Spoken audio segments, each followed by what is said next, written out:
Welcome to the Voodoo Power Podcast. Welcome to Plates and Pancakes. We're sitting down today with Itsvan, Javorek. Coach Javorek is the inventor of the Javorek Complexes. He was a strength and conditioning coach at Johnson County Community College and Professor Emeritus. Under his tenure, he was part of 5 national championships, 78 Region 6 titles, 119 East Jayhawk Conference Championships, and 63 teams finishing in the top 5 national championship play. Prior to JCC, Coach Javorek was at Texas A&M as the assistant strength and conditioning coach, where he soon took over coaching field events and track and field conditioning. In his home country of Romania, he was the National Weightlifting Coach before defecting to the United States. Coach Javorek's athletes are no stranger to the Olympic Podiums. In 1984, he had a silver and a bronze medalist in weightlifting. He helped with the South Korean Weightlifting Team, overseeing the coaches in Seoul. While in Texas, he had the world's fastest 200-meter sprinter, former 10,000-meter record holder, the Canadian long jump record holder, the Mexican triple jump record holder, and the silver medalist shot put in the 88 Olympic Games, who took gold in the 96 Olympics. His other list of achievements in this profession would take hours to list. So welcome to the show, Coach. Thank you very much. I know I forgot a lot of stuff in there, so if you want to kind of cover some of the stuff I missed, I'd be happy to listen to it all. Okay. So I would like to start first to apologize for my South Kansas accent, and then after that to make a kind of short introduction about my life. So I was born in a small town. 20,000 people is a city, but a very small city. And then I wasn't too much athletic. Besides that, we were running on the street, we were climbing on the trees, and then so I wasn't enjoying the village life. But on the age of 12, I moved in a big city in Kolozsvár, Cluj-Napoca. And then my sister was a master level gymnast. And then she saw that I am flat-footed, and then she wanted me to be more athletic, and she took me to gymnastics. I was an anti-talent in gymnastics. I was going up all the way to 3rd level, but in the 3rd class. I don't know, I think the same system in this country also. But beside the pommel horse, I didn't enjoy anything in gymnastics. And then but at least I got a little bit of strength. But still, I was at age of 14, still I was like 40 kilos, like 88 pounds, and then not too athletic and playing on violin. And then one night I was coming home from the violin class, and then my sister's friends and then colleagues from the gymnastics, they were stopping me on the street. They took out my violin bow and they were asking me to press overhead. I couldn't say no because they were much stronger and bigger. They would kick my ass. So I was pressing overhead the violin bow, and they went, "Yes, look at that, how strong this kid." And then so I went home and I told to my mom, "Mom, I'm not playing anymore violin. I will be an athlete." And they said, "Come on, you are like a mosquito, and then you cannot be an athlete." I said, "Yes, I will do it." So actually, they were repairing on the street, the water line, the sewage line, and those cast iron pipes. I was filling up with sand, and I was pressing overhead. I was exercising with those. And then finally, I was going in a gym and in a weightlifting club. And then because they knew my sister, they let me to practice in the corner, but nobody cared about me. So I was just looking what the other guys are doing there, and then I was learning more and more and more. And then one day they did a competition for all of those garbage kids, and I did pretty well, and I got on the last platform. So I was already someone, And then I worked hard, and then I tried to be better and better. And then probably 2 years later, I was a junior national champion. And then the athlete, those big guy who was asking me to press overhead my violin bow, he was a 198, 200 pounds guy. And then he did also weightlifting and bodybuilding. And then so he was competing in his weight class. and I beat him. In that time, I was 135, 138 pounds, and I beat him. I beat him on every style, on press, on snatch and clean and jerk.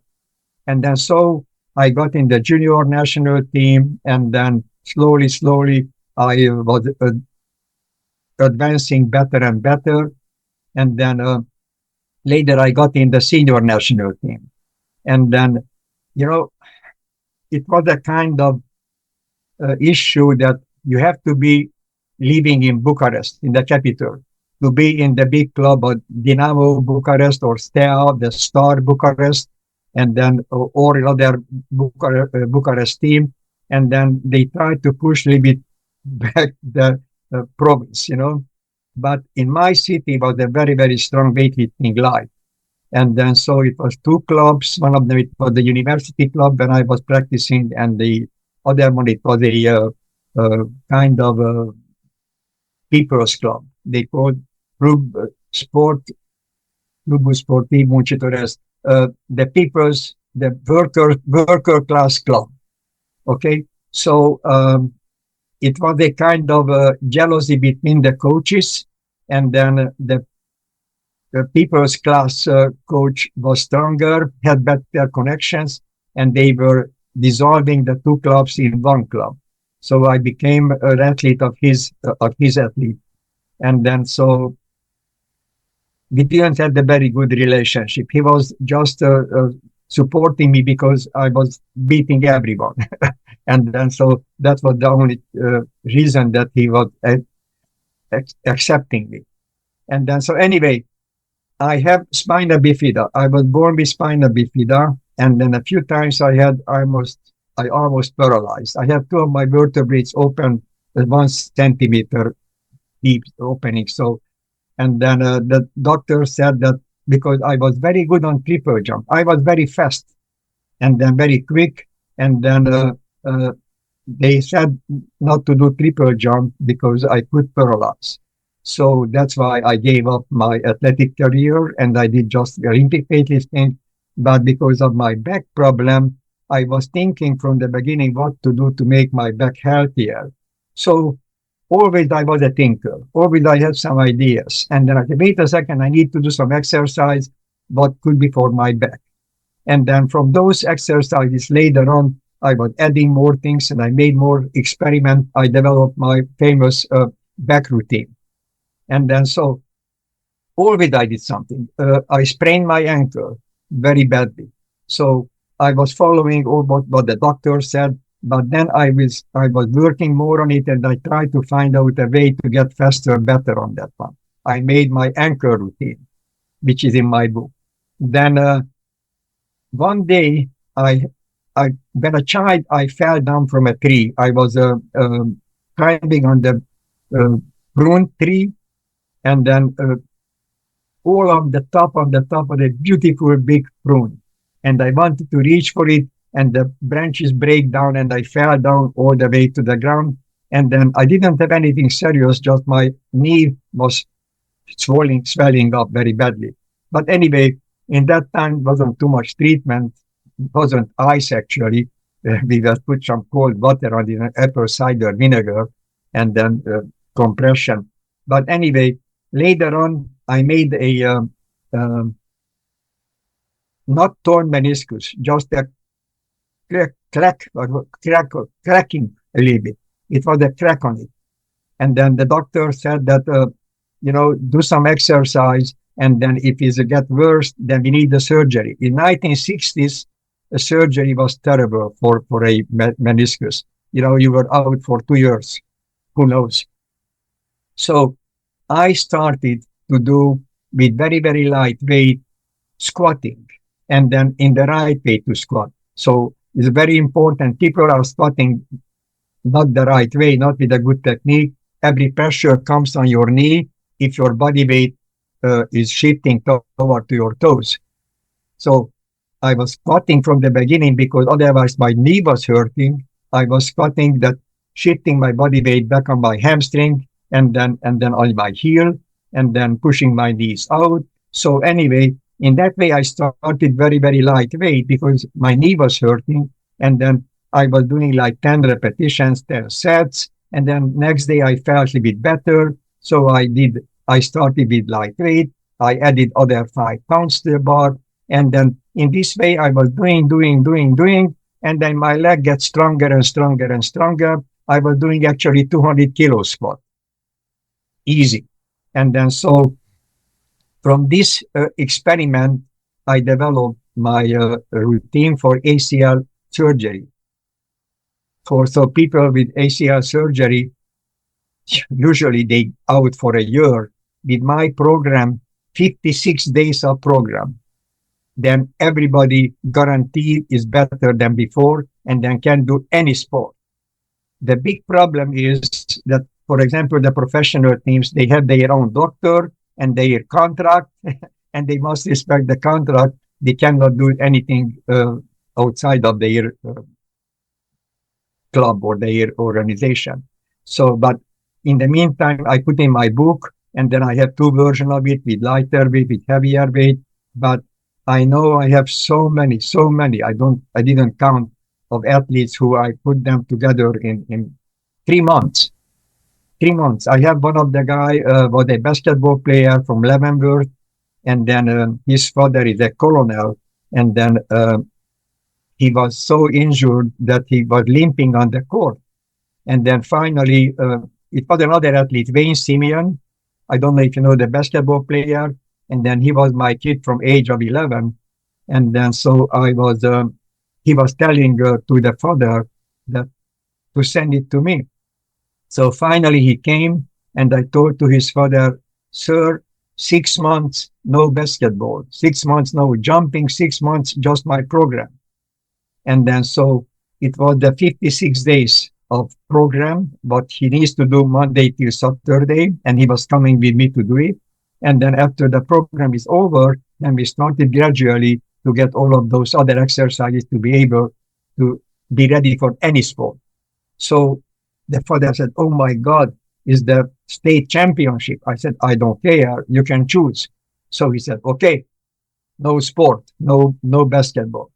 And then after 6 months, it was already in February when he was coming to me. And then so in the fall was already playing in the team. And then the Leavenworth team won the state championship. He got a scholarship, and then he finished university 4 years. And then after that, he turned professional basketball, but wasn't good for the NBA level. He played European basketball more than 9 years. And then amazing kid. And the funny thing is that he became a conditioning coach. And then still we keep in touch today. And then he lives in the United States now. We had a family, and then very happy. And then so this kind of things I was doing. His name is Lucius Wagner. And then he's a great young man. And then he's doing very well in conditioning coaching. I don't know what team he's doing right now. So anyway, all of my life, I was thinking to make something, like I said, these routines, ankle routines. Then I was hurting my shoulder. I was developing my shoulder routine. So always something happened with me. And then I was experimenting on my own body, like the doctors, with several medication. And after that, I was experimenting in other athletes also. And then I got the final decision for each exercise. Okay. And then, how to tell you, I have right now here next to me a little book. And then always I write down my ideas. And then I drive my car and I pick up and I write down something. And then in that way, I have never out of ideas. Right now, I said I'm not doing anymore. And then I just, something sparking in my head. And then I said, I will develop a new program. And then so I love to give some fun name to my programs. And then in that way is more people when start to do the program, and then the program name is Big Fun. They say, oh, this is big fun. And it's terrible hard. But someone who does my Big Fun program, for example, Wayne Simeon, when he was going to the KU, before he got to the KU, he was in that summer, he was doing with me the Big Fun program. And then it's actually 6 weeks, the program, but 1 week you need to prepare the testing, everything. And then before he started, he was 232 pounds. And I think he jumped 36 inches vertical jump, standing. After he finished the program, he was 257 pounds, muscles. Okay. He jumped 44 inches standing vertical jump. So I developed fast, powerful muscles, not bodybuilding muscles. And then the program is terribly hard. 6 times a week, 6 days, 6 weeks and 6 times a week. And then every program around 3 hours. So it's not short. Very, very hard work. So you need to do it. So people who is not doing, of course, don't get the benefit of it. Then I made for track and field of their version of program. I called the tremendous pleasure. It's not tremendous pleasure, but when you get the result, you do that tremendous pleasure.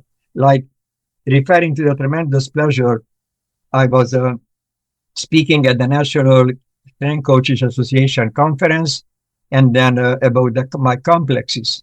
Next year, 3 wrestling coach was coming to me because I was a speaker again. Actually, I was 11 years in a row speaker at the National Coaches Association.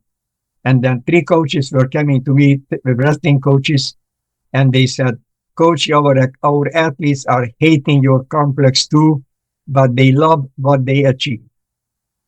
So loving, hating, or hating, loving relationship. And then the best thing is that always we finish with the love. It's hard to do it.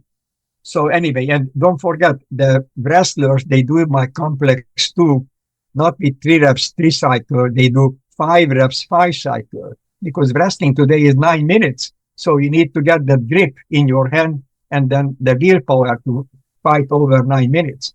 So that's the benefit of a complex for wrestler, for example. Anyway, so the fun name of the program. Other program, the HOF.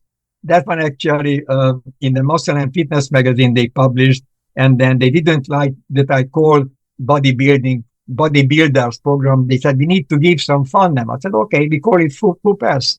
So always I try to make in that way that people fix their attention. Hope something is interesting. And then right now, I said, I sit down, actually, I start to work on it right now.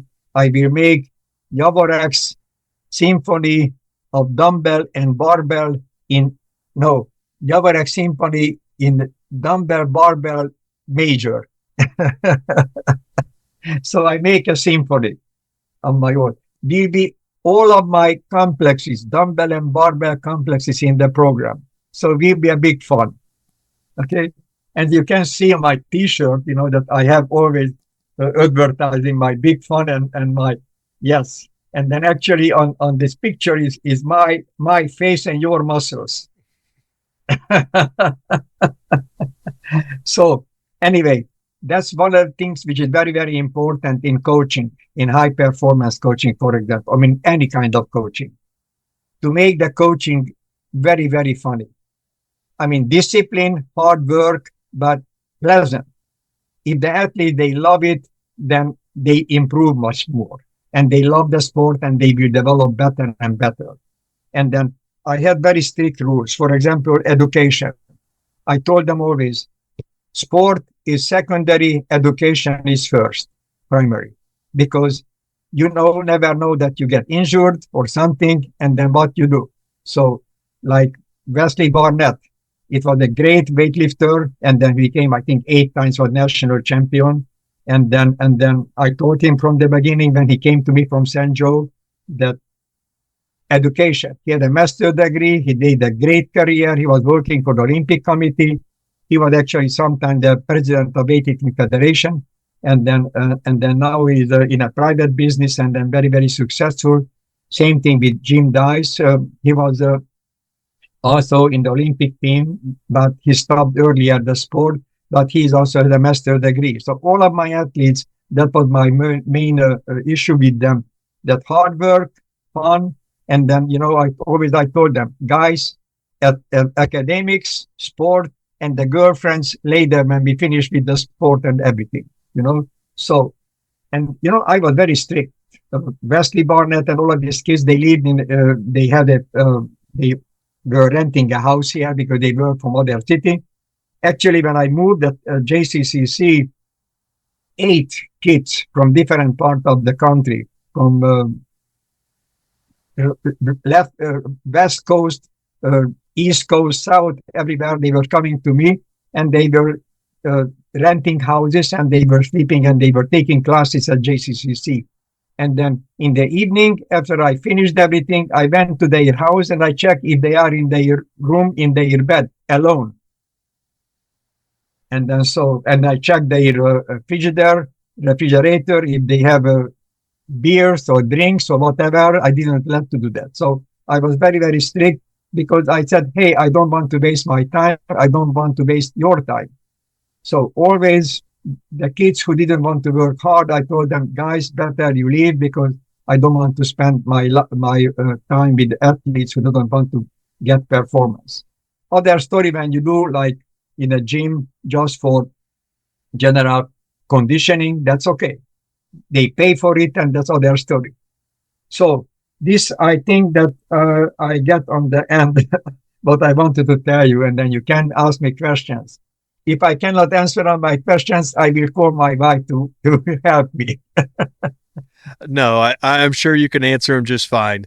But I'd read your Weightlifting Complexes book, and I also read the book your daughter wrote, which are both amazing reads. And so I pulled some questions from that for this. So becoming a national weightlifting coach in Romania, the competitiveness there and the pressure to win was so high, but the benefit was you got to live a little bit better than some of the other people. How were you able to break through and become the national weightlifting coach? Okay, so here I need to make an observation. In Romania and then in other East European countries, it was one coach, the head coach, chosen by the government. And usually that was from Bucharest in Romania, and then from the big professional club of military from Steaua, the star club. So he was chosen for life. And then we, the other coaches, we were coaching in the national team, but we were not the head coach. We were just coaching in the national team. And then several times it happened that 4, 5, 6 athletes were from my club, but I wasn't the head coach. So I was just coaching national team. Now, what happened? How I told you, I had always ideas. Then when I was a young weightlifter, I tried to make always something to improve faster than the others. And then, so I was not too much I had in my hand. I got some Russian magazines. I was reading pretty well, and I had a dictionary, and I was translating, but we studied Russian in high school. And then, so I was pretty good in the Russian language. And then from there, I got some ideas, and I put with my ideas together. And then I found out that if I do some exercises with like 6 repetitions, it was a number for me. And then I do 2, 3 exercises. And I did today, yesterday, the following day. I said, oops, I improved more. So I tried to put together in that way to be good for weightlifting. In that time, we didn't have dumbbells. Actually, in my club later, it was one dumbbell. It was 1.5 yard long with the 2 balls of the whole total weight. It was 80 kilos. So 186 pounds, I think. And that was for the wrestler club. In my club, it was the wrestling team, because they were doing the bridge with it. They were holding in their hand and they were going up in the bridge. So, and then later on in my life, it was very thick, the bar. I was able to snatch 5 times with split snatch, but it's much harder than to snatch a regular bar because it's not turning. So anyway, I was making this, I was trying to put together in that way to be beneficial for Olympic weightlifters. Okay, so that's why I made upright rows, bending over high pull snatch, behind the head squat push press, and then good morning to wake the back muscles and then the hamstring, and then bent over rows, and then to finish with high pull snatch. Why? To make it more dynamic. And then when I started at my club, I was already qualifying to be the first class coach.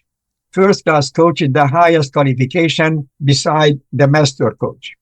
Master coach you get, like I got later, when you have Olympic medalists, Olympic athletes with the medals, like silver medal, gold medals, whatever. So anyway, to get the first class coach level, you need to make an experiment, a scientific experiment. So I said, wait a second, I have this complex exercise, I do with this. That time was coming Dragomir Choroslan in my club. I mean, I was doing a street soccer championship. I invited, probably it was like 20 street kids. And then I made the rule that all of the kids, all of the teams, they must do standing long jump, 30-meter sprint, and then standing vertical jump. And the reason it was that if I see kids good for weightlifting, then I will select in my team. I give them little chocolate, because that time in Romania, to give a kids a chocolate, it was a big deal. A small piece, like a small mini Snicker. And then, so in that way, I selected probably 8 kids in my team. And then one of the kids said, sir, if you don't select my friend, I'm not coming. And I said, who is your friend? He said, Dragomir. And Dragomir was very skinny. He was 14, almost 15 years, and then big stomach, and then almost 70 pounds body weight, and then very skinny, and then not too healthy. And then so actually he was coming out from the hospital. His wife wrote a few years ago that thank you very much for helping my husband to be healthy and then alive. And then so his heartbeat was over 100. And then so I put him in my experimental group. And he was the main experimental subject. And then when you make a scientific experiment, we need to take the blood pressure, we did the heartbeat, we did the recovery time, like recovery time after the first, like for example, he was lifting a weight, maximum weight he was able to lift, and then how much it was his heartbeat before, and then how fast he recovers. And then so all of these, then how many sets he was doing, what exercises, what order, what was the load, intensity, everything. So it was very, very in detail, everything. And then right now, actually, I was writing to the Weighting Federation if they have somehow in their archive my papers. I would like to get it, because crazy that I don't have this document in my hand. And then so he started this program. It was after like 6 months, it was the national, yes, it was the National Junior Championship in March. And then he finished 9th in the 52 kilo weight class. He was around 48 kilos, or in that time, 47 kilos. So in December, in same year, the coach whose athlete won the nationals, who was the national champion, he was from a city named Bystrica, Besterce. And then he organized a big competition just for the 52 kilo weight class for his athlete. And then he invited everyone from the country to go there and to compete. Now, Bystrica is from me around 140 kilometers, so but not that far. I took in a little van, and then I took 5 kids from my club, all of them in 52 kilo weight class, and then between them Dragomir. So we arrived in the city, and then we went to the competition. They did the weigh-in, everything, and then it was set up everything very nice. And on the big table, a huge, big, beautiful, very expensive crystal trophy. And then we start the competition. First time, it was in that time pressing, straight knees and overhead press. So the athlete, the national champion, I think pressed 77.5 kilos. Dragomir pressed 85 kilos. So he only was 7.5 kilos advantage. It wasn't a big deal. The second style is the snatch. The athlete, I don't know exactly how much it was, but Dragomir beat him with 10 kilos. The trophy disappeared from the table. I went to the coach. I said, I'm sorry, sir. If you don't put the trophy back, I will report to the Olympic Committee because this is not right. So he put back the trophy. Dragomir still has it. And then on the clean and jerk, other 10 or 15 kilos more, he beat him. Just because of the complex 1 and 2. I cannot tell anything else. Just the complex X. He did amazing hard program. And so like my program was every day. We did with Dragomir in that time being in school, I did 2 workouts. One came from the school directly to the gym, and then he finished, and I was giving him something which it was there for me in my hand, some kind of little food. And then they, because we had my club was, we had soccer team, water polo, gymnastics, basketball, different clubs on lower level. And then so from the soccer team, which was always different, and then they have a lot of food, everything, always I was getting some foods for my athletes from there. I was the technical secretary of the club, and then so I had more chances to make some kind of advantage for my athletes also. And actually, when I started the club, I started in a chess in front of my office. It was a chess room, and then all people were coming and playing chess. So there I was setting up 2 platforms, and then the old people, they didn't like the noise and they left. And then I made in that little place, actually Dragomir, I developed on that little place. Later on, I get a better gym.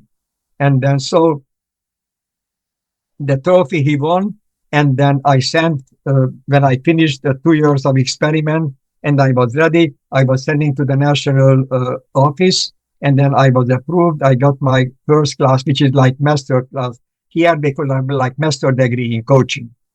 And then the Emeritus, the how you call that, the merited coach. That is over the first class coach when you have international performances. And then when I defected, I didn't get it. And then actually when Tasnad and Dragomir was at Olympics in Romania, they were telling another coach name, not my name, because I was against their country, their communist country system. And so they didn't mention my name actually. But later on, it was the revolution in Romania, and they changed the government. Then in a sudden, just I got in mail to send a picture, my photo, because they want to give me my merited coach title. So in 1991, I got my merited coach's title, which is that time it was a big deal in Romania. And it still is a big deal. Anyway, this is the whole story with the complex 1 and complex 2. Now, I developed further. So I came in this country. I was doing Olympic weightlifting for one reason, because when I came in this country and I went to the Weightlifting Federation, a gentleman, I don't remember his name, told me that you need to prove in this country also, not just in East European countries. I said, damn it, I will do it. So I went to, when I came back in the United States from Korea, and I got the job at Texas A&M, and I started coaching, volunteer. I was recruiting for my track athletes, people for weightlifting. But I knew that I cannot hurt their performance in track and field. So I was making the program in that way that, for example, a jumper, he was doing split snatch. Randy Barnes, the Olympic champion. He was doing power snatch because I can tell you all of the great American throwers were doing Olympic weightlifting, all of them. And then before Randy Barnes. So I knew this before from home. And then I said, Randy, I can make you to be a better athlete, but you need to do what I am telling you. He was very stiff. And then I was torturing him. We did 4 workouts a day, 6 in the morning, actually 10 before 6. I was going in his room with always with icy water, and then I put on his neck, and then get up from the bed, and then be ready, and then I let him to eat a little bit, and then we were with the first workout. 3 times we did weight specific conditioning, and then once we did specific throwing practice, and then he was improving amazingly. He came with 57 feet, and then in December, at the December 5th, I remember it was actually snowing in Austin, Texas, and then he threw 70, if I remember well, 71 feet. But anyway, he won the Texas championship. And then in that year, that fall, in December 28th or 27th, around there, it was the weightlifting Texas championship. And then he was a junior. He was the last year in junior. And then with power snatch of 130 kilos and power clean and jerk 160 kilos, he was the best Olympic weightlifter, junior weightlifter in heavyweight class in United States. And then, so Juan de la Garza, who is still the head coach of Texas A&M for the throwers, javelin throwers, we went to I made a team, I told you I made a weightlifting team, and we went to the collegiate national championship. And then on snatch exercise, he was 82 kilos. He snatched 125 kilos power snatch. And then the national champion actually from weightlifting, he said, oh my God, this guy will beat me. And then he clean and jerk 160 kilos. And then, of course, the Olympic weightlifter was better. He was like 165, 170 kilos, but he was scared that he will beat. Juan de la Garza actually was a sprinter. He was a sprinter for Mexico, and then he ran 10.2 on 100 meters. And then they were in a tour in Europe, and then the athlete from the javelin was injured, and then he said, I will throw. And this way he became a javelin thrower. So, and he's still a coach today. So I was applying my exercises and my complexes for all sport. I have today more than 40 complex exercises because I made for divers, for sprinters, for boxers, for wrestlers, for baseball players, for all of the sports, because there are always some differences. There are some nuances what you need to do it. Repetition, intensity, exercises. So I followed all of the biomechanics of each sport, and then I made all of them in that way to be beneficial for their sport. And then, for example, for baseball players, I speak Romanian now. I was forgetting them to do, not forgetting, how you say forgetting, not forgetting, They I didn't get them to do it. You're right. Yeah, they weren't allowed to do certain exercises. I didn't allow them to do barbell bench press. Barbell bench press makes their shoulder stiff, and then they are not doing the full range of motion. With dumbbells, they go lower than their chest with your fist, and then you go rotational and wide range of motion, and then you develop also stimulate the stabilizing muscles.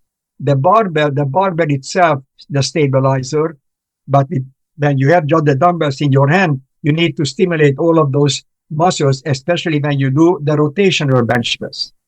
And I never let them to drop the weights sideways down. You go in a gold gym or somewhere and you see people bench press and bang, and then you can hurt your elbow, and plus it's not nice to throw on the floor in that way. So I was teaching them how to get and then to sit up with the dumbbells, and they put it down. So, and then nobody was hurting in their arms in baseball. And then and then, for example, referring to the baseball, they came back from the practice and then they said, hurt my elbow. I said, no, you don't ice your elbow first. You come in the weight room, we do some exercises, easy to make some blood flow. And then after that, when we did that, now go to the trainer room and ice your elbow. So always, how to tell you, probably from life experience and then having so many athletes, of course, there are injuries. And then you learn from the injuries and then you make a conclusion and then you try to make it better, your program. You try to make, to avoid injuries for athletes, because always in my head, that was the most important. Avoid as much as possible injury. And then so I look on your paper, what you wrote me about injury prevention. So what is the most important? Strengthening the ligaments, the tendons, the muscles, and then you get good performance. When I came in this country, I was very surprised. First of all, in the weight room, in the colleges, they were doing powerlifting. They were doing bench press, but in the bad way, with the powerlifting way, back on the middle of their back, not on their shoulders. And then just the football. The rest of the sport was completely neglected. At Texas A&M, I was telling them, guys, come on, I will do with you. I will with all of you, with tennis players, synchronizing swimming, swimmers, basketball, everything, you know. And then so they were, in that way, they were allowed to go in the weight room, but nobody was coaching them. Today, a different story. Today, every team, they have their coaches and amazing programs, and then so they do very well. So, and then I read in the papers everywhere how many injuries from plyometrics. Then I came in this country, people were asking me, do you know plyometrics? I said, what is that? They were telling me, oh, we call them just explosive drills. We didn't call them plyometrics, big name. And then I read about a lot of articles and papers. Thousands of kids get hurt from plyometrics. And the reason, the coaches were just, oh, plyometrics, go and jump. And then the muscles, the ligaments, the tendons were not ready for the jump and then get so many injuries. And then you mentioned one of the note was that I read that the depth jumps. Depth jumps actually is very good exercise, but you need to be ready for it. So that's why, like on the stair jump, always you prevent injury, especially on the beginning, on beginners, because they less pressure on your knee, right? But gradually building up, and then here is other story also. Who are you doing with? I had, for example, girls basketball. I had some girls who were a little bit heavier. Of course, I didn't ask them to do one leg jumping. I was asking them for 2 leg jumping or just walk up, you know, on the beginning, and to get more strength in their leg, everything. And gradually, when they were ready, not in a sudden, oh, I am the coach, you must jump. No, you need to prepare them. You are responsible for them. So I was making a lot of discussions at the National Coaching Association level about the plyometrics. In the book, in the magazine, we wrote a lot. Several times I was a part of these discussions in the magazine, and then it's still available for everyone to read it. And we were talking scientifically about the plyometrics.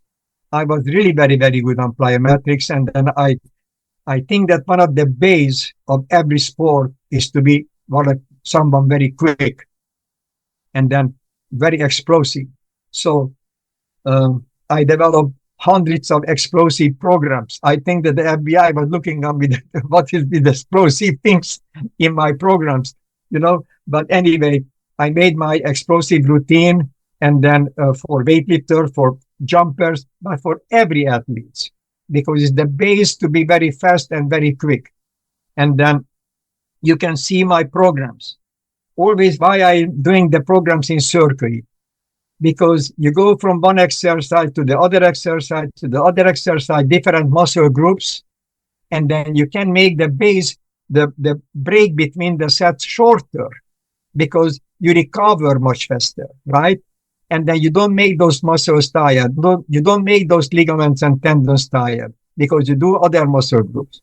And then when they get on the end, always I do on the end of the cycle, of the circuit, more leg exercises, squat jumps, wave squat, something like that, lunges.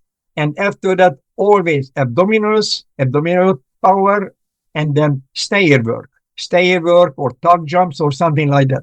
So always we call this the basement of tiredness. So when you make the muscles tired, then you can build up more and more thickness in it. Okay, because your brain needs to recruit the same muscle fibers on a higher intensity. So usually the focusing, for example. So with drugs, you can improve 15-20% your performance. With focusing, exactly the same way.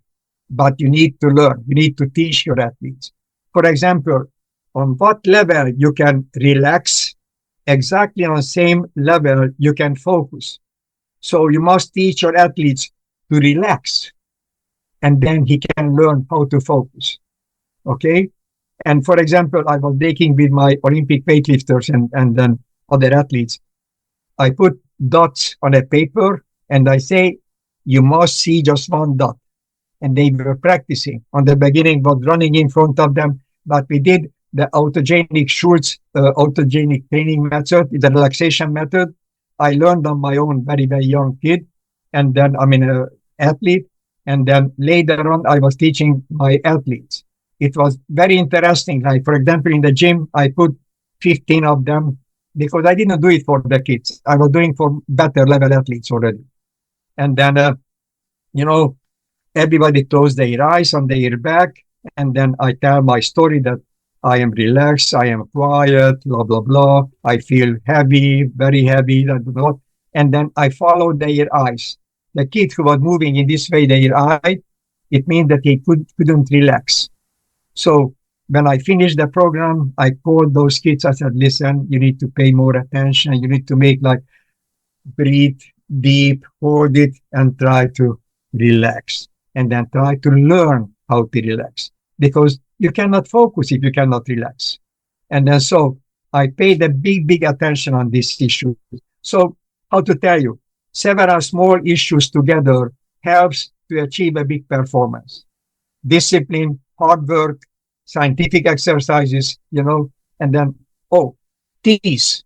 For example, at Texas A&M, it was, I don't know, I found the herbs in big sacks. It was so easy to buy in that time. And then all of the team, you can ask all of the Texas A&M players in that time when I was coaching there. It was a big 50, let's see, I don't want to lie to you. It was like 50 liters, like 20 gallons or something like that. Huge, big tea maker. And I was making tea for every sport. And then, so they came in the gym, and then it was there with the apple cider vinegar, and they were drinking. It was dandelion roots in it. I don't know, different other herbs. And then they were going to the competition, the track and field athletes. They were running with their bottles to fill up and to take with them to the competition. So actually, psychologically also helps them because they believed in it. But in the meantime, it was a lot of minerals in it, which helps them to recover. And then apple cider vinegar cleans his body completely. And then so it was some benefit of it. But that was also just a little part of a scientific preparation. And then sleeping, how many hours you sleep, how you sleep, and the recovery time. So I told you we did 4 workouts, so several times 5 workouts a day. When you start physical activities, not weightlifting, physical activities, exercising, your body produces naturally testosterone, doubles in your bloodstream. But working out, exercising, you burn that extra. So in 1 hour, you burn completely. You can exercise 1.5 hours, but not the same benefit like when you have the extra testosterone in your system. So what we did a hard workout, and then we finished in 1.5 hours usually. And then we had a sauna. They were going in a sauna with herbs, tea, and the apple cider vinegar. We put honey in it, so we get some good minerals, and then plus the glucose from the honey. And then, so they were standing there for 10 minutes. I had a nice music in it, and then relaxing. It was a dry sauna. I made it on my own. In that time, it was a big deal in Romania to make a sauna. I made with some electric boiler, everything. So, but anyway, it was still a sauna. And then later on, in United States, I made it more developed, the hot and cold bath. So you stay in the hot water for 2-3 minutes. Your skin very hot, like 100, 203 or higher than that, a little bit. And then your skin gets red, and then you perspire, and next to it, other little pool with ice water. You jump in the ice water, and then stay there for 30, 40 seconds. You rub your body, and back in the hot water. This is the deepest massage possible, because vasodilatation in the hot water, and then jump in the cold water, vasoconstriction. You make all of so this one makes up and down, and then makes a deep, deep massage. One of my friend who was listening me when I came in this country, Fred Roll, probably you know him. He became a very good coach, and then he was coaching at Texas, Kansas KU, and before that he was coaching at Tulane University for football, and he made the pool, the hot, cold little base pool, and then he was making that for the football players in this way, because usually they have just the cold, icy pool, not in this way, hot and cold, but he made it in that way, and then some other people also did the same way. So, I can tell you probably 2 hours, all of these things what I was adding to make a great performance. That's the most important, to add together all of those little things.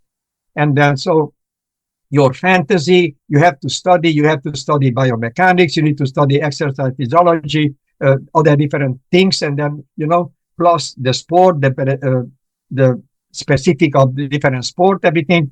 And then that was my huge benefit, that when I came in this country at my club, I did volunteer. I was doing volunteer, little gymnast kids, girls, boys. I was coaching them, helping them with different exercises.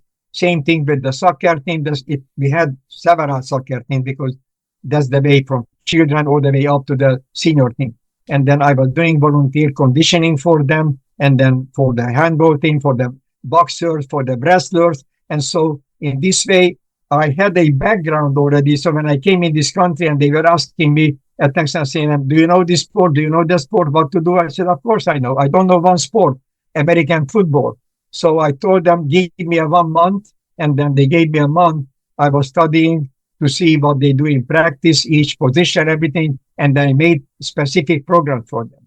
And actually, I was teaching them power clean, because I can show you pictures when I came there. It was hurting my eyes, both of them, inflaming my eyes. It was terrible. So I was teaching them the perfect power cleans. And then not the power clean in the end of the world. Everybody power clean. How about power snatch? How about split snatch? Like split snatch, Floyd Hearn, 200-meter sprinter. Okay. What is the most important in 200-meter sprinter? The curve. Okay. So he was doing with a split snatch 85 kilos. How much is 85 kilos? 187 pounds or something like that. 85 kilos. I can look up. And he was doing 6 and 6 repetition, alternating leg, because he needs both legs. He's not a weightlifter doing just one leg, right and left leg. So he was doing the split snatch and other split exercises and abdominals and the medicine ball exercises. I was taking him outside with a 20 pounds vest belt, that heavy vest belt. And then on the ramp, on the football stadium, we were doing the sprint in the curve. And then when we finished that, talking about the basement of tiredness. So I made him completely tired.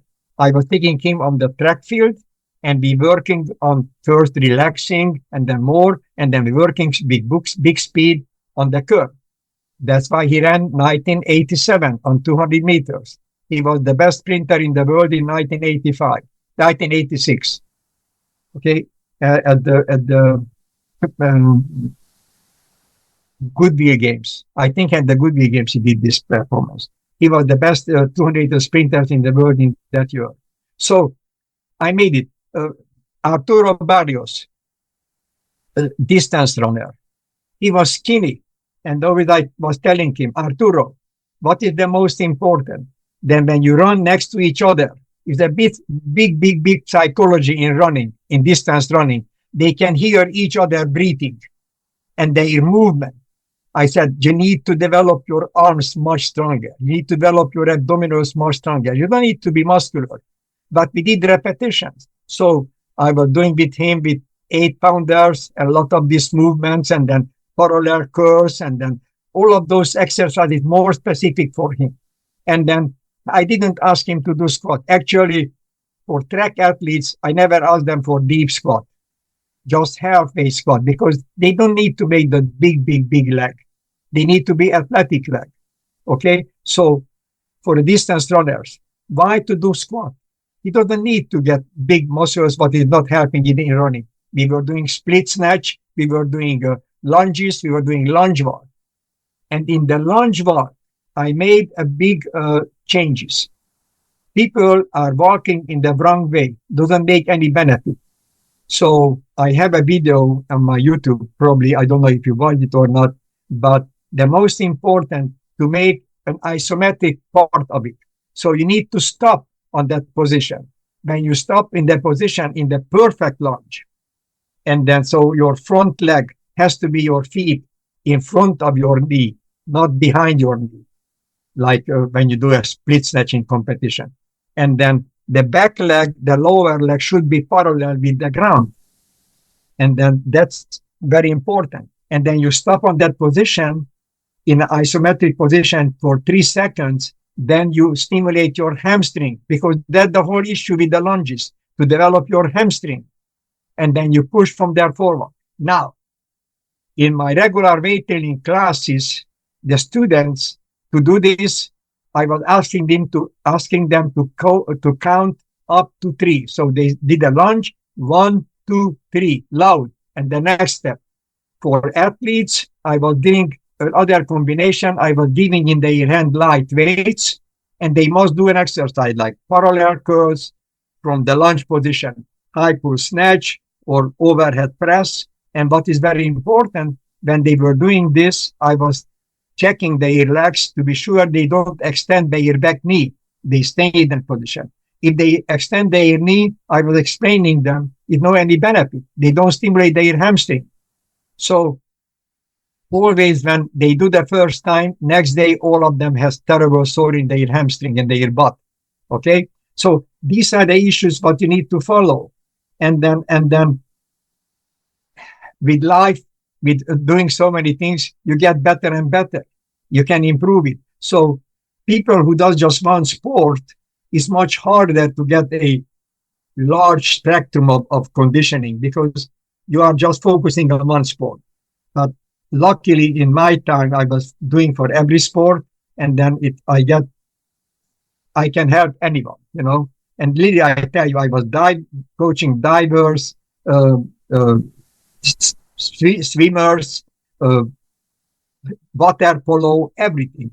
You know, all of those hard sports, tennis, and then fencing.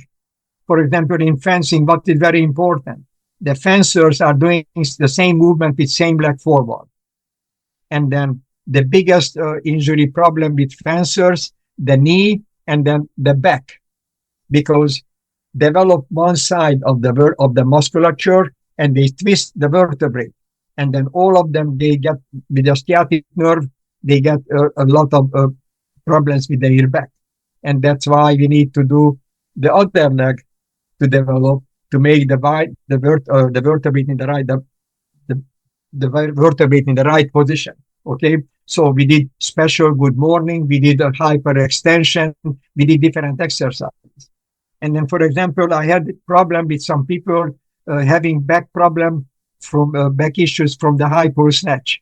And then I was checking their always. So after I had like 1 or 2 cases, then I said, wait a second, I need to check before they start the exercise to see their back.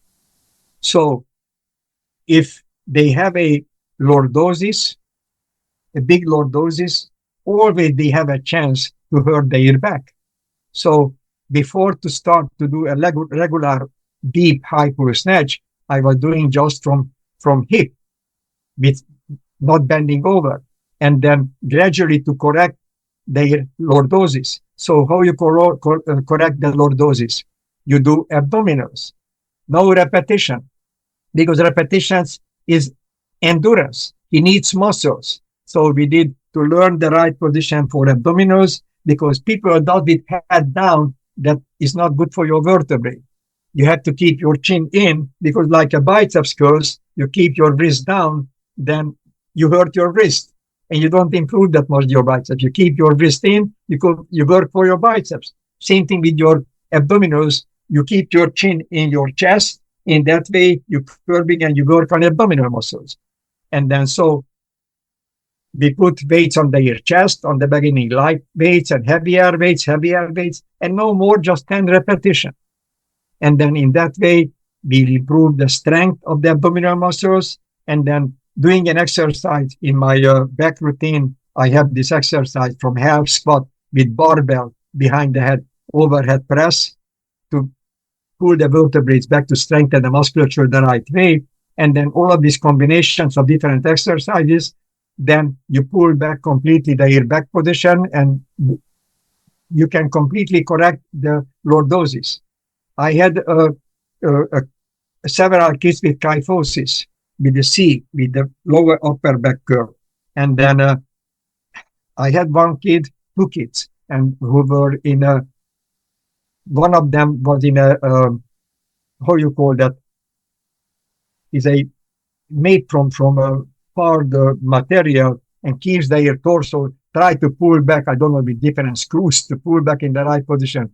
Poor kid was tortured, I don't know how many years, and then didn't help anything. And then actually I have with him a video, a YouTube, my complex exercises for kyphosis.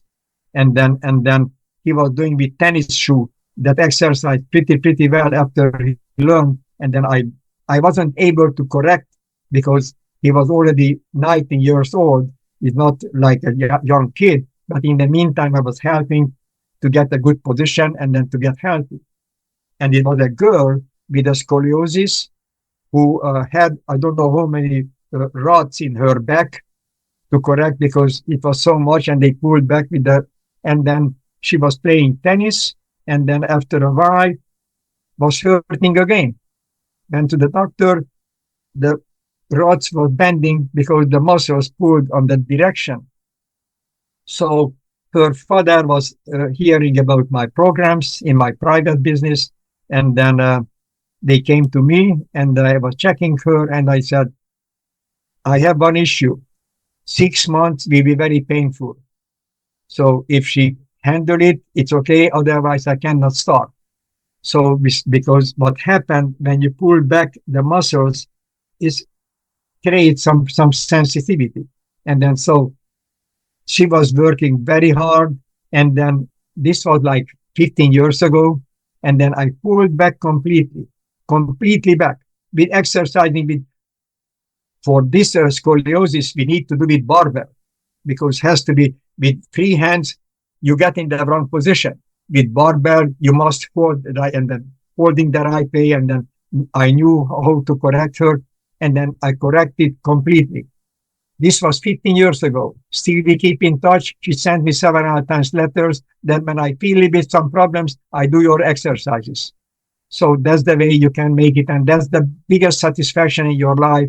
Not the Olympic champions, that one also is very important, but when you make people healthy and you feel that you have a benefit that people makes their life better and happy. So now, I was talking crazy things, but probably you need to ask some questions.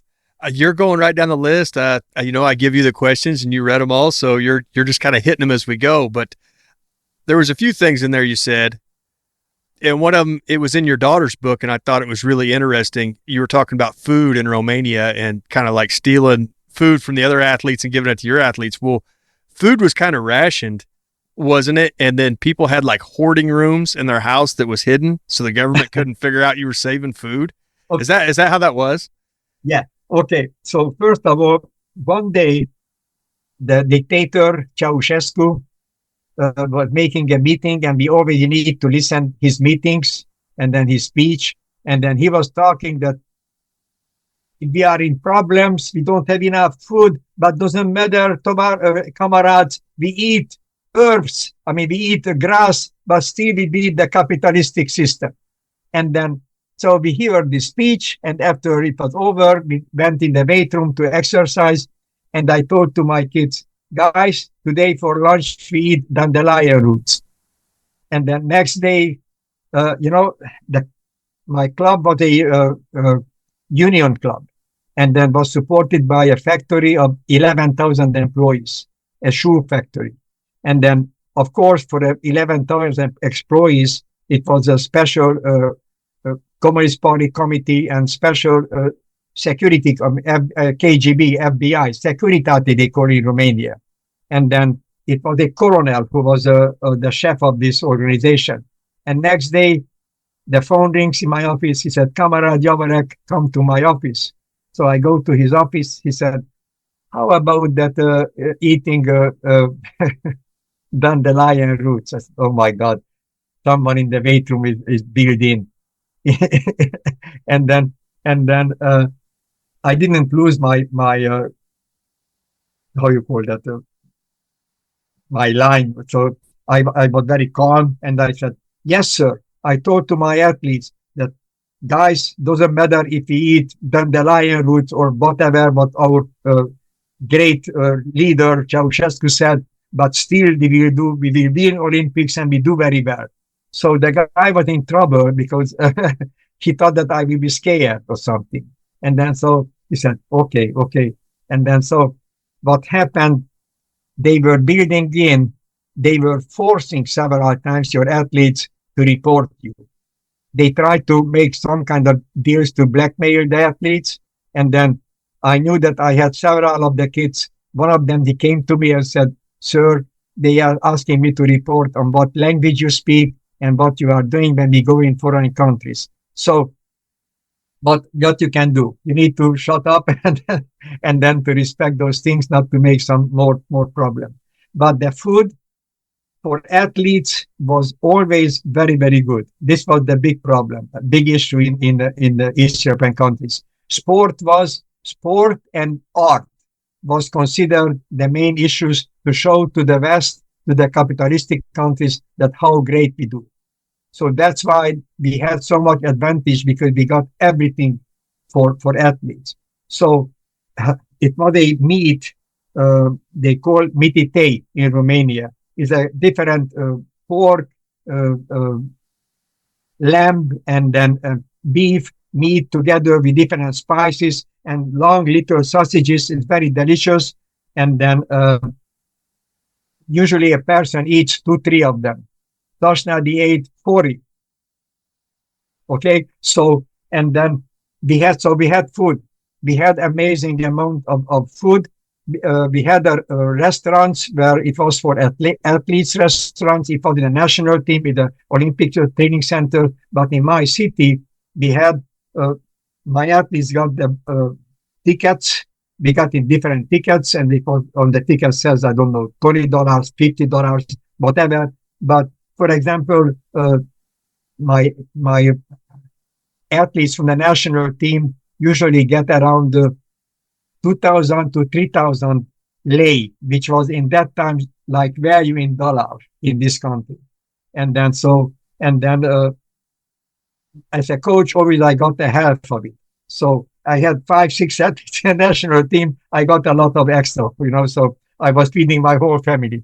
So my family didn't have a problem with the food, because we had so many chances to, because when I went to the restaurant, I told to the waiter, I don't want to eat. Give me 2 pounds or 3 pounds of meat, and then I don't know how much it costs, and then you will get other $30 extra from me. And then so in that way I was able to take it home.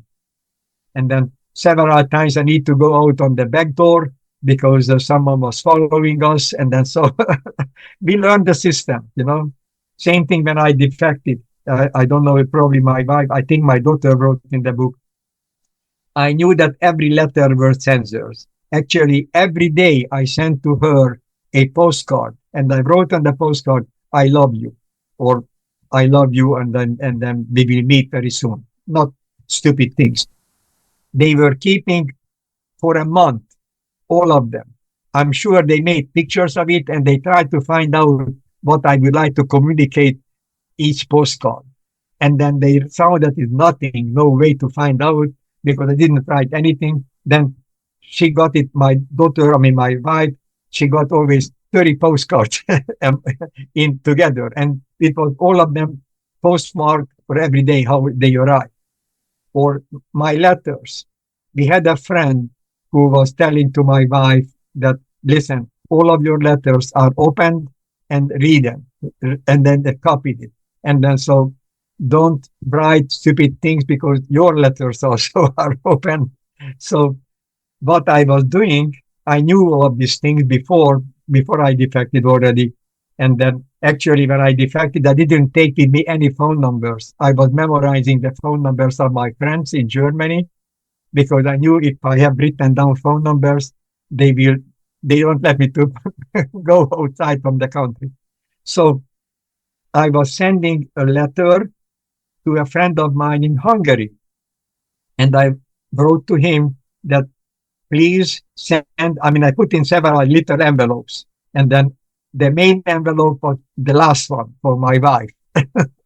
And then I was sending to him, please mail the next envelope. It was already titled to my friend in other city, not in my city. It was 150 kilometers from my city, to a guy who wasn't involved in anything, in sport or something. And then that guy got the mail. I said, please mail this in my city to a friend of mine. And then he was sending to him. And then I told to that guy, please bring the letters personally to my wife. And then my house was 24 hours surveillance. Plain-clothed police men, front and back, was following who is coming to our house. And then we had a friend who was a high-level officer, and then he was with the economy, but he was a very, very, 90% of the Communist Party members were not communists. They did for living. That's for the whole story. My boss from the union, from the sport, for the county sport commission, from the union, I was buying the Christmas tree to him and bringing secretly to his house, because if he would do it, probably he would be thrown out. But he was a Christian, and I was buying the Christmas tree for him, So on the Easter time, always is a tradition in Europe, and not in Europe, in Transylvania and in Hungary, that the kids Monday morning, the big celebration, Friday, Saturday, Sunday, and Monday, Christ arise, and then very happy everyone, and they go with the perfume, and they perfume the girls, and the girls, they prepare colored eggs for them, and flour and blah blah blah. The little kids, they get money, and then the kids, they send very nice little poem. Older people, they say dirty poems for the older woman, and then it's a big fun, okay? But they didn't celebrate officially. And then at my factory, I told you, 11,000 employees. And then in the morning, actually, nobody was working. They were sending home the workers because everybody came drunk or drink, and then they tested them with the alcohol, go home. And then I was going dressed up nicely, and then was going to to perfume all of the employees from my club. And then before to go on the alley to my club, it was the bigger office building for the administration of the factory. And then the secretary of the Communist Party, who was a communist, he had in his pocket the perfume, and then he was going, there had a little bag with the X already. He was going to water all of the girls. They call watering, because they call, I am a young gardener who is watering, not to offalate the flowers, not to dye the flowers. So, and then that's kind of system it was. So, it was ridiculous. It was ridiculous. And by the way, I couldn't, they didn't let me to travel to the West because my grandparents were taken to the Danube River in Gulag because they were very rich. They have farms and then a lot of animals and everything, and then houses, and then I tried to get the University of Diplomacy as a young, when I finished high school. And then so I went going to Bucharest, and then when you go to diplomacy, they check your background. And then when they look into my background, oops, his grandparents were in Gulag, and they are bourgeois, they are not good. So they didn't want, they said you have to go in other department like marchology, testing the calories in the food, and then all of those issues, the value of the food and how many carbohydrate and all of those stupid things, which I never would do it. So that's why I didn't have any other chance. It was just one extra exam for University of Video Education. And then I was going there, and then I got in, and then that's where I finished. I finished in 3 years because they wanted to make people to go on the villages. And then so instead of 5 years program, we did 3 years, 5 years program in 3 years. So we have schools from 6, 7 morning till several times 7, 8 in the evening, and then Monday till Saturday. And then so it was very, very hard in that way to do the university. But anyway, and then I couldn't go to the West. My athletes were going everywhere. When it was finally the Olympics in Moscow, they said, okay, do you want to go? I said, no, I don't want to go because I heard how secret, how severe it was, how you call that? Now tell me, to control all of the people. How you say that? Gosh, I have a lap. Was it all real censored heavy, where you couldn't say anything, you couldn't do anything? Yes. It was very, very strict, and so I said I don't want to go in a bus with military next to you, and then go in same way. So I saw Moscow before. I don't want to go. So anyway, and then they didn't let me to go to the West, and then finally, I don't know what happened. I was bringing too many good. My factory was making shoes, and then 95% of the shoes was for export for capitalistic countries. So a shoe which here actually I have that shoe. Because I got always the best shoes because I had connections, and all which was for export I got from that. And then the shoe which I was defecting in Romania, they were selling to United States for $2. $2. When I came in New York, I saw in the shoe store for $35. This is in 1983.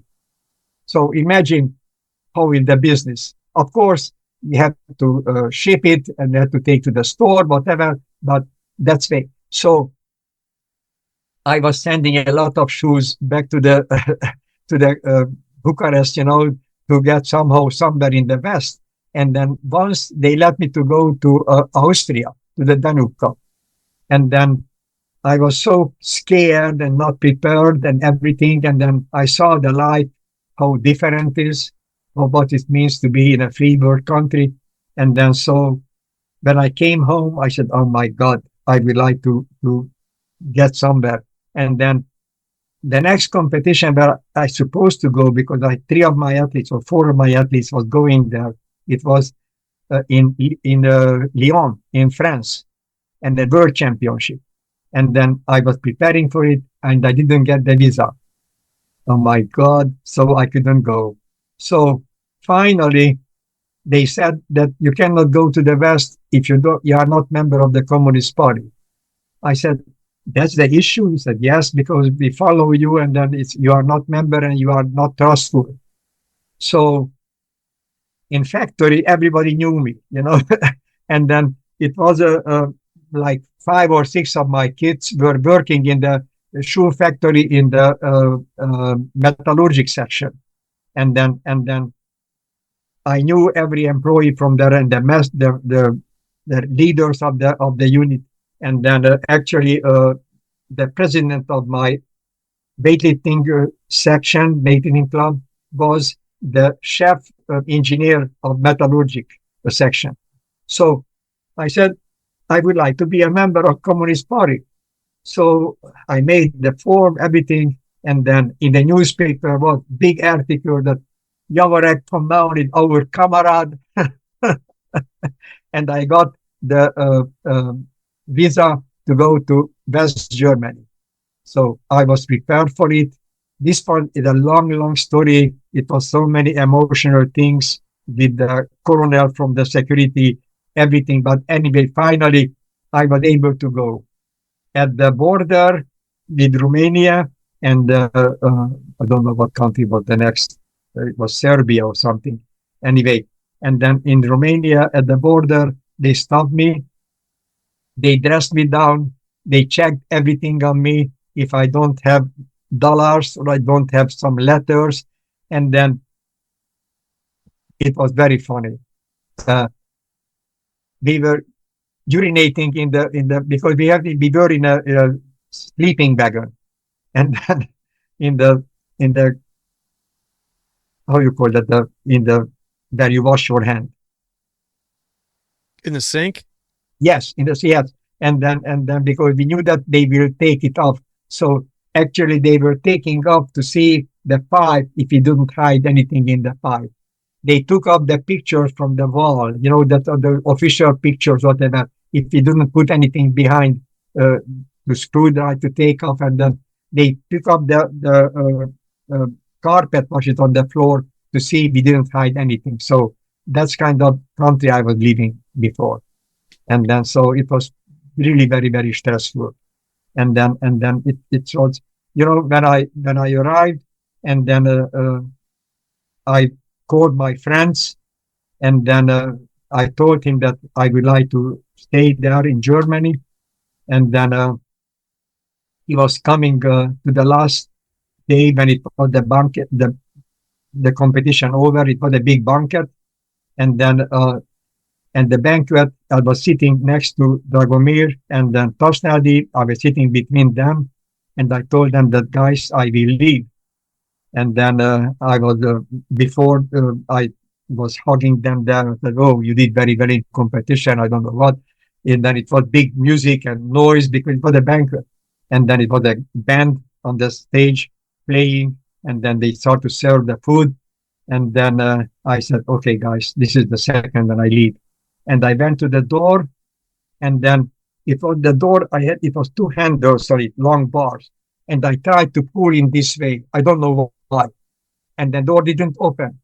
So my heart was beating this, and then I was running back, and I'm walking back, and then Toshna was asking, "What happened?" I said, "They locked the door."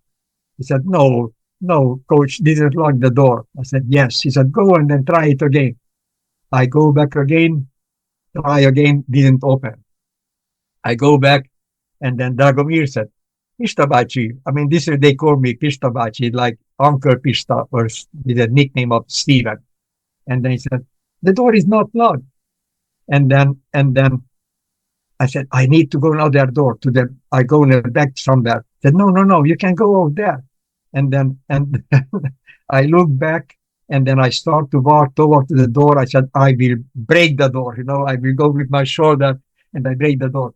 And the waiter was coming in with the food, kicking with his leg. It was this door moving. It was so much emotional. And then I went outside. My friend was waiting for me. I ran up in my room. And then actually, a day before, I packed. I made my pack. And my roommate was the doctor. And then later on, I found out that he was following me. He was there to keep an eye on me. And then so he said, why did you make that packing everything? He said, you know why? We go to the banquet, we drink, and then I get drunk. And then I don't want next day we go shopping and I don't want to make, oh, he's very right. It's a good idea. I make it myself. So he made also his bag. And then, so I was running up and then I pick up my luggage and then at the the exit, it was the door where the guy with the, how you call that, the desk, and then the front desk, and then he was watching a soccer game or something. He didn't look at me. He said, go. And then, so I went outside. I get in the car. We did probably 200 yards, and then we make a curve. It's in Germany, in Donaueschingen, so many little streets. You can get away very fast. And then we stopped there and we drank a juice. And then I went to his house. He was living like 40 kilometers from Donaueschingen. And then I called at midnight the technical delegate of the competition.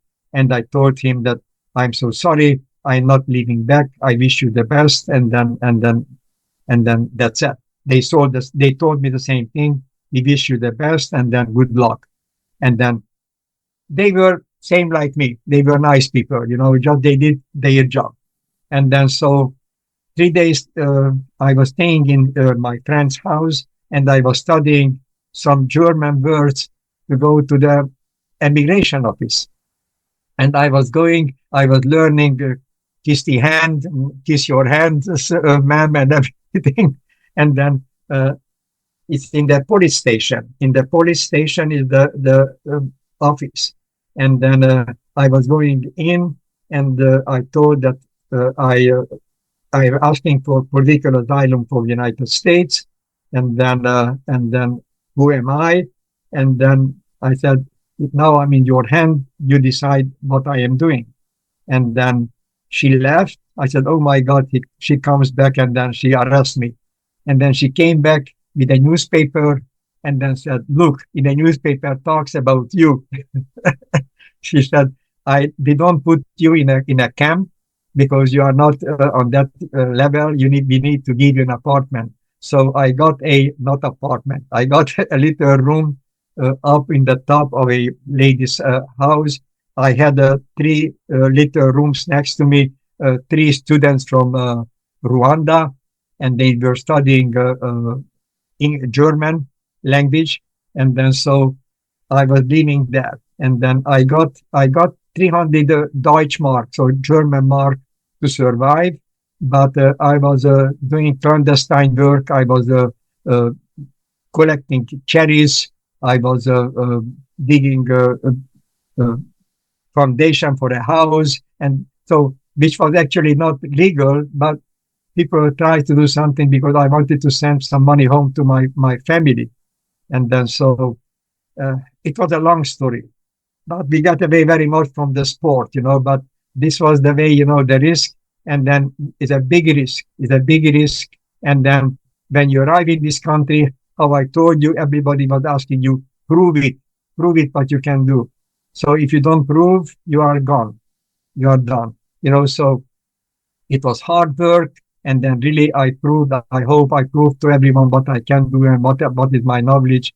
And then I help everyone, so really every coach who asks me something, I send them, and then like my PDF files of my complex exercises and other things. And then, I have so many YouTubes, and then I never asked anyone to pay for it or something, and then people can take benefit of it. And then, of course, I make some little money selling programs, so people who want, then I send him all of the videos for the programs. They need just to pay for as much it costs that program. And then I have them. I have right now a gentleman from military who used the third or the fourth program, and then he is very happy. And then he said he never believed that he will improve this much. So usually people who does the program, but not usually, 100%. If you do the program what I make, I guarantee you that you get the result what you are looking for. But you need to work. That's the whole issue. Right now, I have a friend who has some heart issues, and then he has some stents in his heart. And then I told to his wife that I would help because I knew how to make it. I was a part of it. Dragomir, who had heartbeat over 100 after doing my complex program and getting through on that experiment with him, his heart rate became down 36 per minute. I don't know what is your knowledge about recovery time. His recovery time after clean and jerking 200 kilos, it was 45 seconds. He had the same heartbeat after 45 seconds what he had before to do a maximum clean and jerk. Okay, so still his heartbeat around 48. My heartbeat was always between 46, 48. And then last year, 223 March, I was in Hungary and I came home sick. And then I neglected and I got some, I don't know what issues it was, but then my heart rate wasn't anymore that good. I started to exercise again very regularly, and I do like 14,000, minimum 14,000, several times, 20,000 steps. I exercise with weights, and then my heartbeat again is down to 47 to 51 around there in the morning, the resting heart rate. So, and then it's very interesting. I published before isometric exercise combination with isodynamic, with dynamic exercises. And then now they discovered how beneficial is for high blood pressure, high blood pressure, the isometric exercise. Now, I was looking at it, and then I said, oh my God, to stay 15 minutes next to the wall in a half squat position, it's terribly hard. Why they wanted them in plank, for example? Why they want always doing this extreme exercises? In the meantime, you can hold, like I do on my own, with 2 15-pound dumbbells in my hand and hold them in a half position of curls. And I stay there and I watch the TV and everything. And then when I feel that after I don't know how many minutes, I feel that I'm tired of this position, I do a few curls, and I get back again, or I change another position, I do for the curls, kickbacks. So combine, because they also mentioned that physical activities, exercising with weights is really helpful for high blood pressure. Okay, so always I try to make it that way to be more beneficial for myself and for everyone around me. More questions? Yeah, I'll just do a couple more and I'll let you off the hook tonight because we've been going a while. But in your book, I was reading at the University of Michigan not very long ago put a hill in. And, ESPN made such a huge deal about this hill that the University of Michigan put in. But you had a hill put in at Johnson County Community College, didn't you? The Javorek Hill? Yes, I made it. I made the first in this world. Same thing like the complex one, I developed it. That's why I put on my website that give credit to the creators. And same thing with the hill. I was making the first hills, and then I was keeping in a time track of it, how many places some professional basketball players, coaches were asking for the plan, architectural plan. KU, Fred Rohr was building at KU inside, indoor, from wood.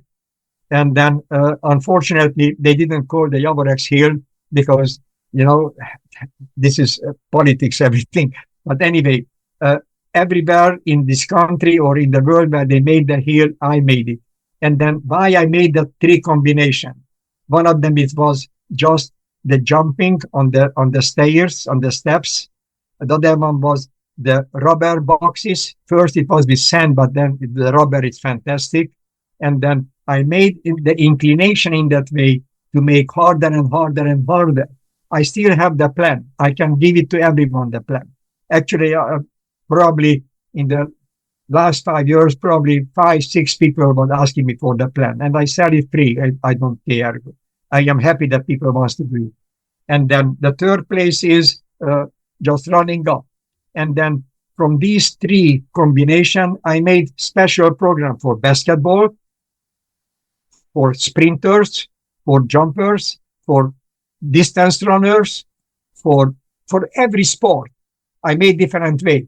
And like for the example for sprinters, with the wheelbarrow, I put sand in the wheelbarrow, heavier and heavier, and they had to push up on the hill, and then bang, bang, bang, fast up, and then after that, jumping on the box, running up on the regular, on the stairs, or jumping on the zigzag for obliques abdominals. So all of those combinations. And then for basketball, for example, I can send it to you if you want. I can send it to you there. I don't know if it's in a book or not. My basketball heel conditioning and sprinters heel conditioning, distance runner heel conditioning. And then I can send it to you. And then in the email, I will send it to you. And then, so the basketball, because they do two halves, right?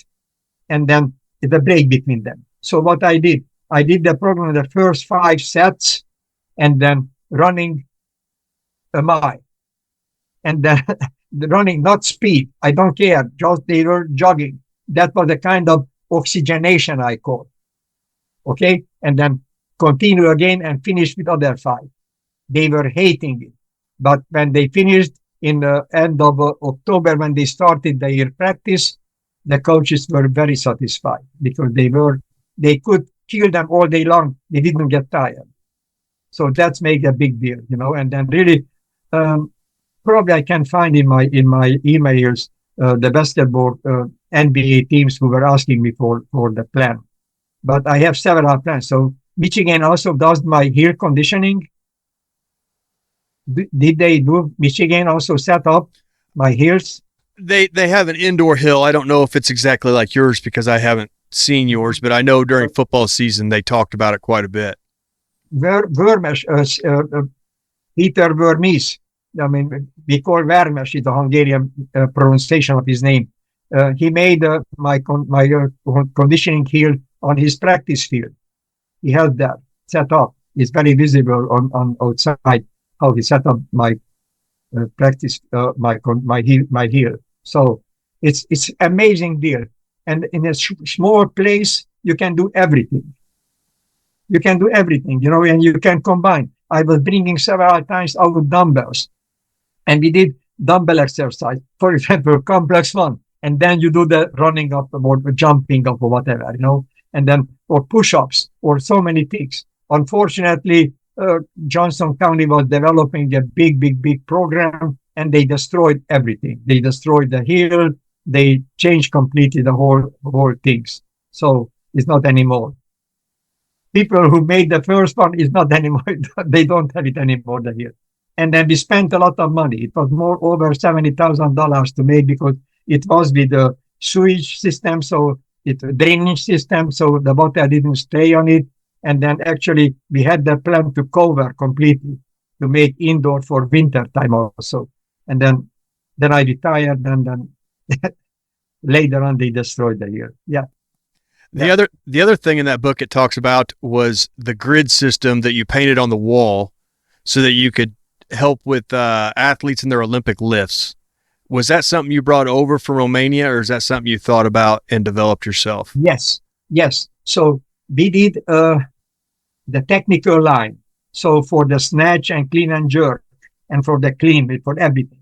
And then so we had a system with a chart, and then we need to make the kids, they had in their hand this stick and like a bar, but it was a chart, and then we made it very simple method in that time, it wasn't video something to make it. And then we made it the line. And then so after that we put the athletes always in front of the grid board, and then be making from there to see with our eyes, like a boxing coach.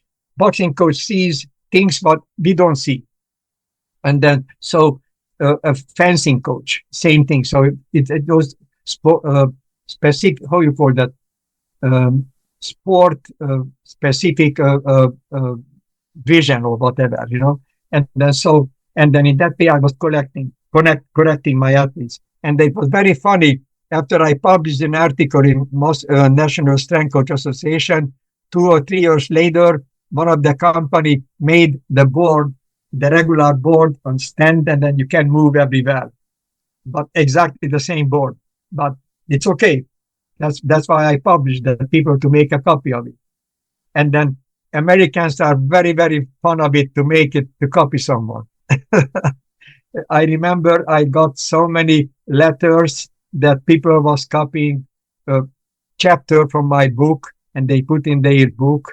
And then I was answering to them. I said, the cheaters are not going to the heaven. And then, or my complexes, they said that they developed it. And then I had, for example, in my school at college, a student came from other school, and then he was telling me that his conditioning coach told that he developed the complexes. I said, go and tell him that he was lying. And then, so, I mean, I can tell you 100 of these stories, and then it's, somewhere is good people to correct, to copy things, but don't claim it's yours. And that was I was talking about the plyometrics.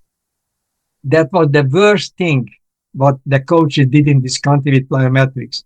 They said, the Russians, the Romanians, the East Europeans, they do amazing well because they do plyometrics, and they get the little kids to do it. And they ruin so many great athletes in this way. And then finally it took years and years, and then I was really, I am pretty hard on my words. I'm several times it's not fair how I'm criticizing people, but I said, hey guys, you make more damage for these kids than good. And then and then the president of National Strength Coach Association was very supporting our ideas. He was going to Poland to see the Polish system, and then they were going to Russia to see the Russian systems. And so it was here Professor Bumpa. I don't know if you know Professor Bumpa. Okay, but anyway, he was a teacher, and then he was teaching all of these plyometrics exercises for us. And then they were so many East European coaches who came in my time, who was helping to develop today's amazing conditioning program in the United States. And I am proud that I am part of it. I was a big part of it. And then so no way one person can do everything, but there were so many coaches, and one of them was teaching this, one of them teaching others, it was a Spasov. Do you remember Spasov? It was a Bulgarian coach, and then he came in this country, and then so anyway, and then later on we were friends, and then we were doing several times clinics together, and then the assistant basketball coach from JCCC in that time, later on, right now after I retired, he was telling me that he was in a tour in Russia with the National Strength Coach Association, and then they were going also in Bulgaria, and then he met this gentleman, and then actually he was with him together. And then he said that I am going to be coach at JCCC. He said, you are the lucky one because there is Coach Javorek and we'll help you a lot. So that was the way. We were comrades, we were friends, we were helping each other, and then we were helping the Americans, helping this country to get the best one. And then today you can see that at Texas A&M in my time, it was the conditioning head coach, I was the assistant coach, and then 2 intern. And then we were handling everything. Imagine I should do it just the football, right? And then I was telling to the head coach that I would like to make a real program for track and field for all of the other sports. So 6 in the morning, and then I was finishing 9:30, 10 in the evening. And then Saturday, I was working till 1 or 2. And then Sunday, I was taking my track athletes, the whole track program. And then I was very, very close. The head coach in that time was proposed. I still have the letter, what he sent to Jackie Scherer to be uh, uh, completely hired with the contract for track and field conditioning coach and field events head coach. And then I don't know what happened, but in the meantime, I got a great offer from JCCC, and I wasn't paid very well in that time. They didn't pay so well the conditioning coaches. Conditioning coaches today are kings. They are paying them amazingly well. So, and then I got this better offer from JCCC. It's a smaller school, but I got a free hand, and I was able to develop every program. And then, I got Olympians here, Wesley Barnett, Kaminsky, 3 times Olympian in javelin throw. So I got great athletes in this school also. And then, distance runners, there are so many good of them. Tennis players, they were so many. I mean, we made a very great program, but they were doing hard conditioning. The athletic director was very much loved what I am doing. And then we developed classes for athletes. It was sports condition. First, we called plyometrics classes. Then we changed the name because I didn't like it. We changed the name to sports conditioning classes. And then they have to do it for grades for 4 semesters. And then so in that way, what I was doing in those classes, actually, I was teaching them exercise techniques, everything. And later on in the afternoon, I was doing practice with them outside, other conditioning practice. So it was really hard work, and then it paid off. It was great result. So I loved it very much. And then still I love it. And you can definitely tell how much passion you have for what you've done and so many athletes you've helped. It's an incredible career, and I appreciate the time you've given me to sit down and talk about all this stuff and go over your life. It's quite an amazing read for anybody that hasn't read some of your stuff. Thank you very much. And then, so if you have some other way you want to make it just something specific, not with stories of scaring stories of my life, then I would be happy to talk with you, and then to talk about, I don't know, specific of a program or other issues what you want to touch it. Okay.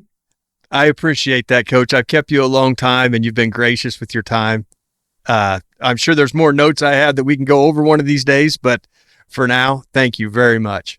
Okay. And then, always I tell to my athletes that they must be happy, because the happiness makes the hormones which in your system. And then when you are down and then mad and sad, then you get the negative hormones and you don't achieve anything. You need to be happy always. So when I finish the class with them, and then I put my arms up and I say, come here and put your tiny little wimpy hand on my huge impressive biceps. And then on 3, say, yes, I love it. I've heard them all on your YouTube videos say, yes, I love it at the end of their workouts. Yes. Okay. And then on my Instagram, always I write down that, yes, I love it. Yes, and I've been following all that stuff that you put on there in your gardens and your trees and everything you're doing up there in Kansas. You got a really nice property. Thank you very much. I hope that I didn't make too much mistakes. Several times, I don't know, I had lapse of certain words, because it's very funny. Certain times I start to think Hungarian or Romanian or American or English, So, and several times, because I never studied exercise physiology in Hungarian. I studied in Romanian language, So all of those expression terminologies I know very well in Romanian. The regular street language, I hope, at home I speak with my wife Hungarian, And then recently I have just 2 little kids I work with, private workout in their house, and then otherwise I speak English just with you, or I listen to some news. Yes, I think you did amazing. Obviously somebody from another country is going to have a little bit of trouble, but I think you got through it well, and the information was presented in a way that's easy. You may have to listen to it a little bit, but I think it's not terribly hard to understand. Yes, thank you very much. I try to improve my speech. Well, you did a wonderful job, Coach. I would imagine it's difficult to catch up with a system after you've been in a different one your whole life. So you've done amazingly well. Thank you very much. I will send you those here conditioning, and watch the video with the lunge walk. How you're supposed to do the correct way the lunge walk. I was doing a symposium for the English Rugby Union, Professional Rugby Union, and then one day I was talking about the lunge walk, and then everybody wanted to be a part of it on the practical part of it. And actually the administrators, like 4 ladies and some guys, I don't know, they were just coming there in the office, and they were also dressing up and they get in the line. And then I was doing with them for 1 hour, the proper technique and everything. And then next day they were walking like this. They couldn't walk. Yes. So that's the way to do that. Because how I told you, lunge walk is good if you do the right way. Actually, you were asking, I think, in your questions, no dangerous exercise, just improper, dangerous technique. And then you need to build up the musculature, you need to build up the tendons, the ligaments, and then you will achieve great performances. And then, you have to separate bodybuilding from athletics. I tell you one more thing, I keep you for 2 more minutes. It was the Danube Cup in 1970, I don't know, 1972, or around that. And then Arnold Schwarzenegger was in the Austrian national junior team. And then my athlete was normal, 190 kilos. 90 kilos is 198 pounds, I think. Yes. And then, so he's normal, bigger muscles on legs, and then long arms, and then no pecs, because Olympic weightlifters, they don't work too much on pecs. I mean, they have, but not big bodybuilder pecs. So my athlete came home and said, Coach, we were scared when we saw this guy. He was so muscular. We said, oh my God, he beat the hell out of us. So Arnold, I think he snatched 100 kilos. My athlete snatched 145 kilos. He clean and jerk 135 kilos. My athlete's 175 kilos. And he wasn't the winner because the Bulgarian guy was doing 160 kilos snatch, and then I don't know how much. So that's the difference between bodybuilding and then Olympic weightlifting. Bodybuilders make big, huge muscles, but not efficient, not powerful. I mean, they are, of course, pretty strong but weightlifting is not strength. Weightlifting is speed and technique, so that's the big difference. Yeah, that made a big, big issue. I remember, I never forget this. When my athlete came home, he said, oh my God, we were so scared. Yes. So thank you very much, and have a wonderful night. And then I will watch the corrected podcast. Yes, I'll get it all edited out, and I'll let you know when it comes out, and we'll go from there. Probably you need to make some notes there that Coach Javorek wanted to say this. I think you got it all out just fine. So, it'll be fine. Yes. When I talk about performance athletes, performance, my programs, that's a different story, But when I talk about regular things, the street language, I make mistakes probably. I think for the information you were given that people can kind of fill in what you were trying to say, and I think it's going to be just fine. Thank you very much. Have a wonderful evening. You too, Coach. Then put your hands on my biceps. Yes, I love it. Yes, I love it, Coach. Thank you.